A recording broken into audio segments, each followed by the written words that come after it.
I'm Maria Menounos, and you're tuned in to AfterBuzz TV, the ESPN of TV talk. Now, let the buzz begin. For the last time, dude, get the F out of here with that Gandalf could just fly over Middle-earth and drop the ring into the fires of Mount Doom from atop an eagle bullshit. Clearly, it's all laid out in the LTOR subreddit. So if you don't know, now you know. What can we say? What can we say right now? We're talking DC's Harley Quinn Season 2, Episode 5, Batman's Back, man. And if you're wondering DC's Harley Quinn, just know it's just another heavy-handed female empowerment story, but the true villain is the quote-unquote patriarchy. It's so basic. Hi, Tatiana Marisa. Hello, how you doing? I'm just on the couch. That's what I'm doing. I'm the guy on the couch. Which one? I'm both. So good, so good. Of course, if you don't know us, you don't know Harley Quinn, Tatiana Marisa, Chauncey, Kay Robinson's not here. Ryan is behind the scenes holding it down. Ryan, what's up, buddy? That's right, huge Star Wars fan. Thank you. So, and this is what I'm talking about, and I am Tehran, as we are. Brian is my Bane. You don't get a chair, buddy. You don't get sad unless okay? you need him. Then he gets then you get the fancy chair. Ryan. We always need Ryan. So we are talking DC's Harley Quinn Season 2, Episode 5, Batman's back, man, or Batman's back, man. As we're understanding it, because of the great reference to the Bane breaking Batman's back in the comic reference, so many parodies, so many things to talk about in this episode. We're going to be breaking it down as thus: Batman wakes up, Batgirl live, Bane team up, aka Two Faces, the best boy band of all time, the Macaroni, and should Batgirl have smiled more? So we're gonna break it down as thus. Such a good episode. Can we discuss your feelings on this, Tatiana? I think this was my favorite episode, and I loved seeing Alfred as the macaroni. Favorite. I feel like you say highlight. That every week. By the I way. don't. I swear every I don't. Every week. This was the like at some point they're all just good. This episode, I do agree, Batgirl should have smiled more. It's just so good. The writing is amazing. We're actually going to have the writers on our show in a week or two, so you're gonna want to stay tuned. Keep tuning in. We have a lot of questions, and with me, you never know what I'm gonna ask. Like, you kind of know what Tatiana's gonna ask. That's true.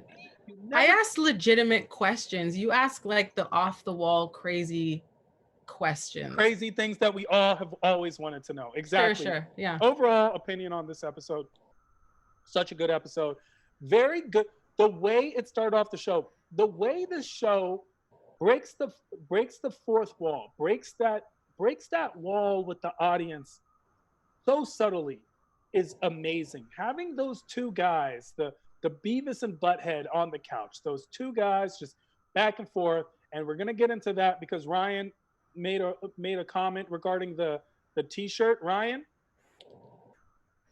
The t-shirt was funny. No, the guy was wearing the Last Jedi shirt, which obviously I'm a massive Star Wars fan. Check out Star Wars News Thursdays, 4 p.m. The Last Jedi was a very controversial movie, and there's also this controversial movement with release the Snyder Cut, and this was kind of poking fun at both sides of just extreme fandom, positive and negative, and how sometimes you should just realize where you're at. You're the guys on the couch.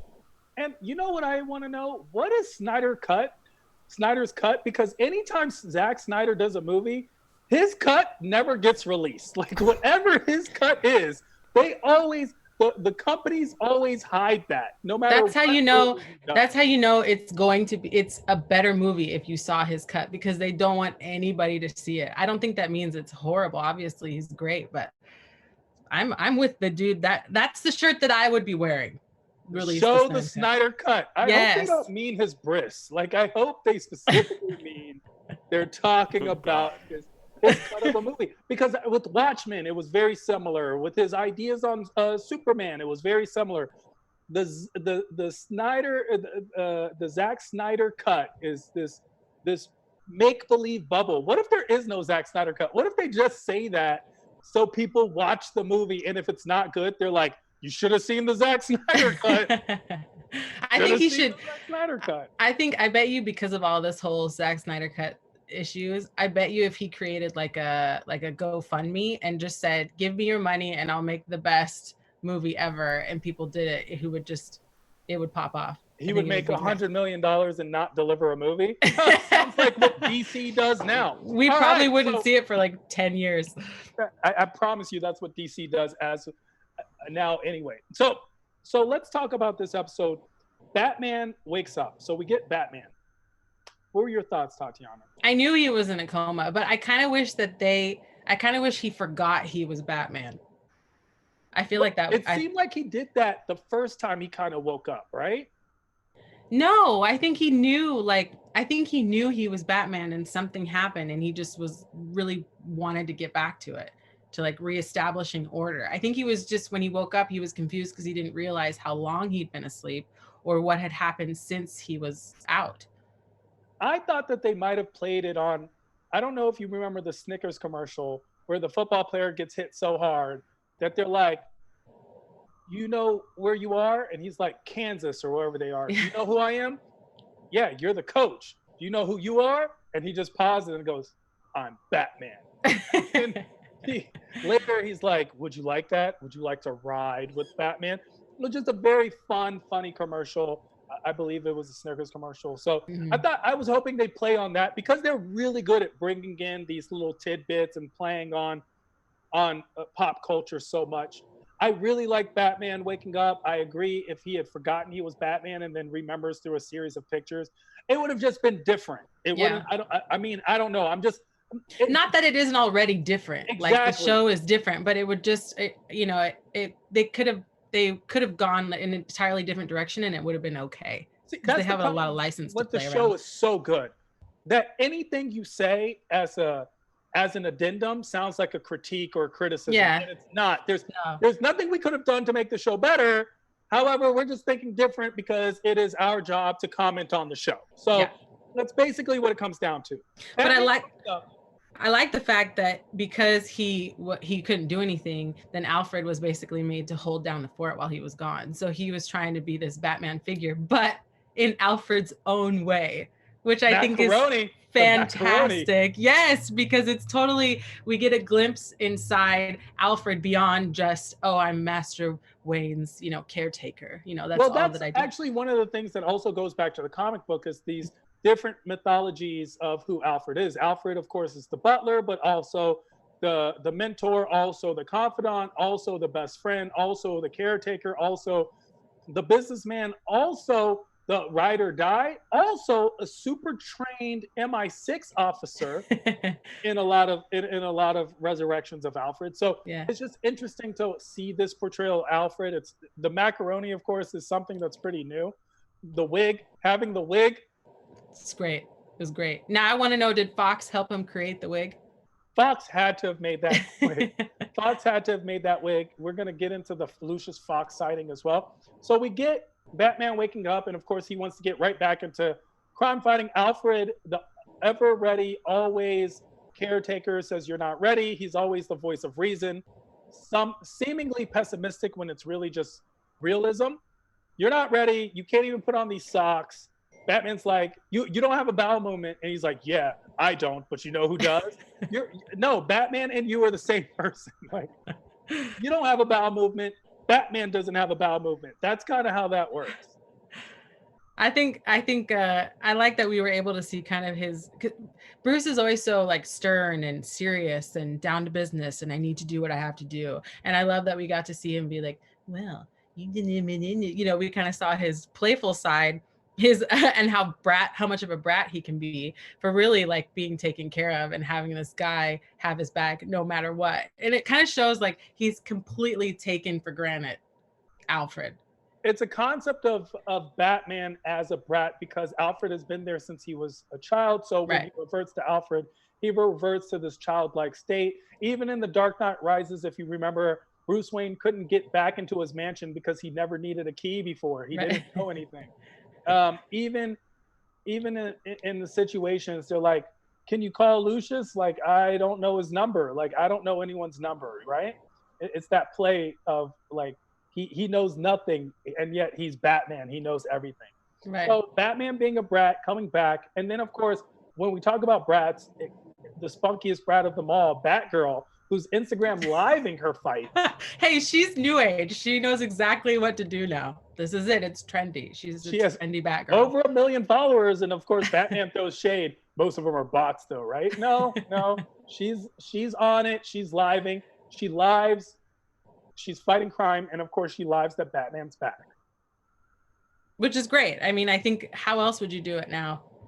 But he didn't want everybody to know he was back quite yet. Not as much as, huh? He did. He's Batman. If he didn't want to be alive, because a part of me thought when Batgirl was like, "Hey guys, look who's back," it would have been one of those disappearing acts that Batman is famous for. Yeah, but he's not really hip to this whole like social media culture. That's why he was like, "Oh, we're live. Oh, okay. So how many followers do you have?" Like, I think he assumed, "Oh, a couple people will know I'm back, just enough to scare people to show like my presence is here." But then he's like, "Oh, now everybody." And then it went on the news, and now it's all over. So now all of a sudden he has this expectation to be Batman right from the get-go. Batman's back.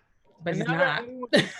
Of course, Alfred gets the "I told you so" both times, as in now everyone is hopeful to the point where they stand up to the bank robbery. The lady's like, "We're not scared of you." Two-Face shoots her, and she's like, "Yeah."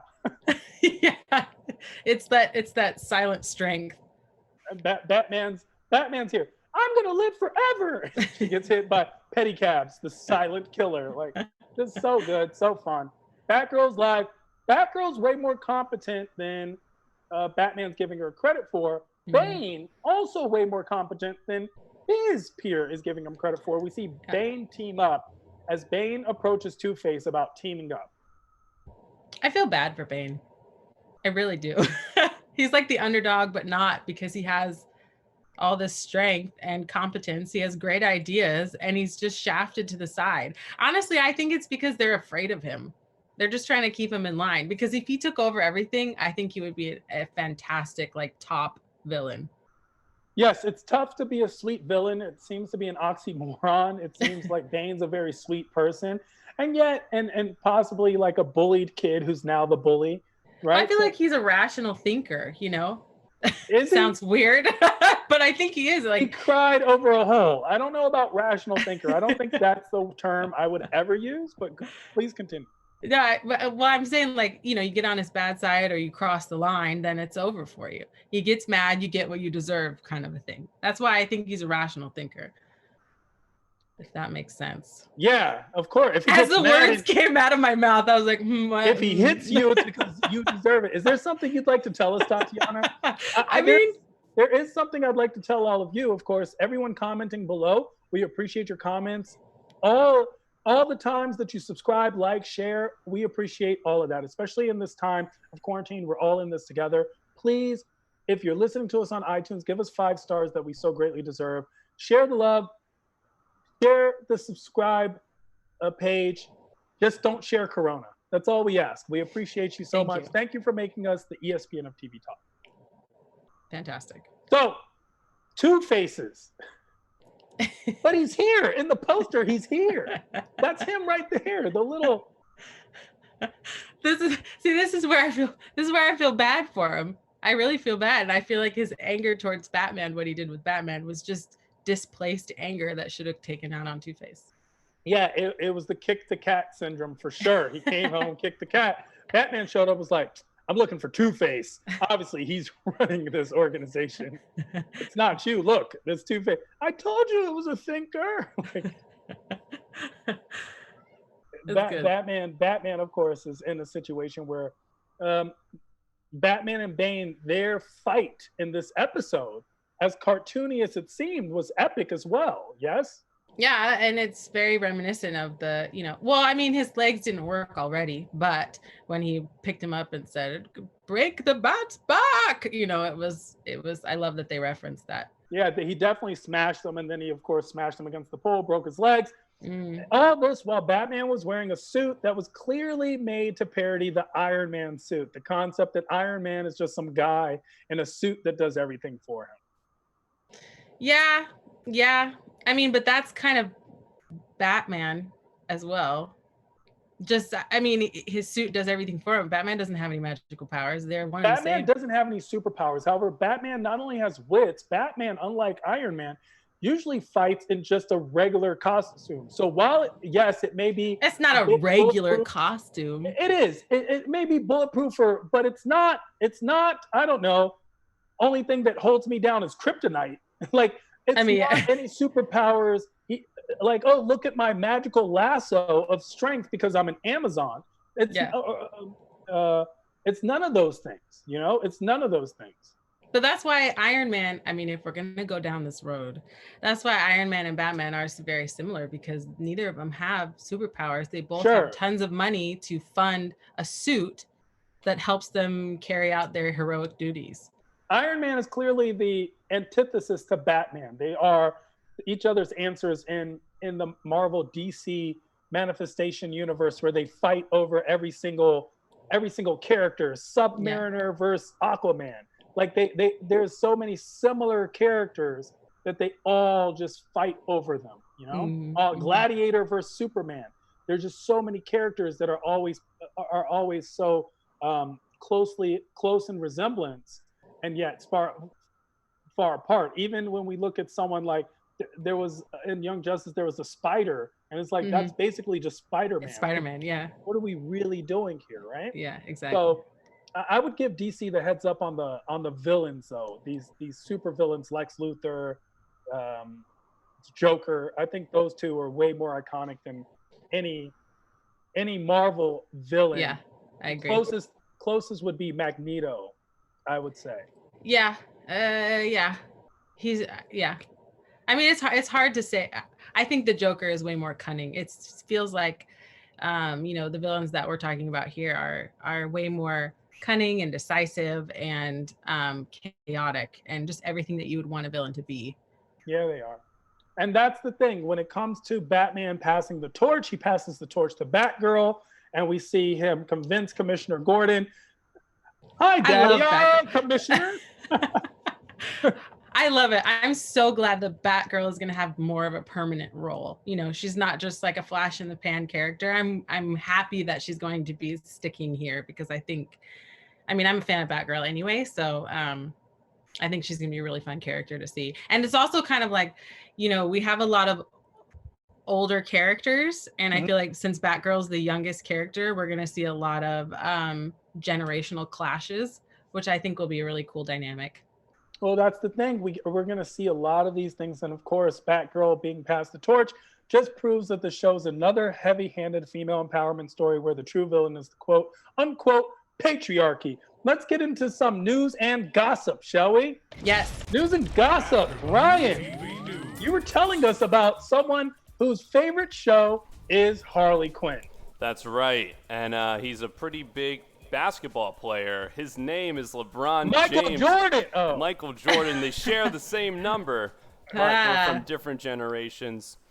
Either way, he is calling Harley Quinn from DC Universe a slam dunk, if you know what I mean. LeBron James himself, his favorite show on TV right now, he watches it with the entire fam, is DC Universe's Harley Quinn. He's been raging about it on Twitter, Instagram, and he cannot get enough of Harley Quinn. That's great to see someone like LeBron James showing interest in Harley Quinn. Not that Harley Quinn is a wholesome show, but it is a clever show. I think that it's not a family show. To be able to have this smart, and maybe in LeBron's family, his children are old enough, Yeah. He had kids when he was like 14. I don't know how. His son is like 29. Like his son is older than his mom. Like I don't understand how that works, but the concept is we have this brilliant show, and it's nice to see someone like LeBron James putting his fame and support behind the show. So amazing. And of course, I would love to play our wonderful segment game, How Harley Are You, where we decide what part of the show reminded you of you. Batgirl. I feel like I am Batgirl. All of it. You're allowed to feel that way. Everyone's Enough allowed. said. Really. I even have a mug. I have a mug of me as Batgirl. Like that's how much I'm Batgirl. I understand. Mine is definitely going to have to be when Alfred and Batman's like, stop looking smug. He's like, that's not smug. This is smug. Look, that's how I feel all the time. The big "I told you so." So it's great to watch this, and of course, Chauncey would be someone who's hurt in the show. So where can people find you, Chauncey? We love you. Where can people find you if you want to be found, Tatiana Marie? I am Tatiana Marisa at Tatiana Marisa on all social media platforms. And Ryan, my buddy Ryan, where can people find you if you want to be found? Guys, you can find me at So Ryan. I can be found at I Am Tehran all across the board. That's IAMTEHRAN, and of course hosting and paneling on a slew of other AfterBuzz after shows, because all of your favorite TV shows are my favorite TV shows too, and apparently LeBron James's shows. What up now, Biatch? Who would have known? Make sure to find Ryan Nielsen at Ryan Nielsen, and of course find us on more shows, hosting and paneling. Ryan and I are the dream team. So if you don't know us, you don't know TV. Until next time, more Harley Quinn next week. We'll be back. Our founder, Kevin Undergaro, and me, Maria Menounos, would like to thank you for tuning in to AfterBuzz TV. Remember, we're not just the first, we're the biggest in the world, and we're the only destination for all your favorite TV shows. Whatever you crave, we've got it. So go to AfterBuzzTV.com and check out our lineup. Buzz you later. The views expressed herein are those of the hosts only and do not necessarily reflect the views of AfterBuzz TV or its owners or principals.